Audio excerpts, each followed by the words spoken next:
A couple friends of mine had a horrific honeymoon experience. They took their honeymoon at a resort in Mexico. It wasn't super high-end, but it was nice enough for them, as they weren't very well off and had paid for it themselves. On their first night, they went down to a resort bar on the beach.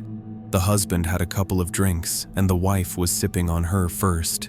It wasn't long before she began acting very intoxicated, and he, not being a stranger to drinking, was starting to feel way more drunk than the amount he had actually consumed. They both began feeling uneasy, so they decided to head up to their room early.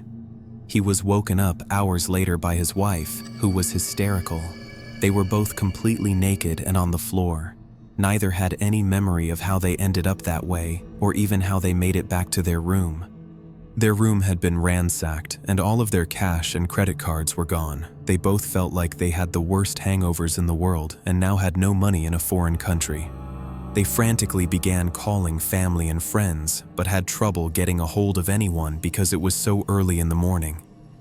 They finally managed to reach some mutual friends and explained what had happened.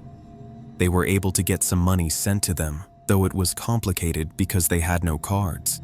Thankfully, they both made it back safely. They still have no memory of what happened after leaving the bar. The experience shook them both deeply, and they don't like to talk about it.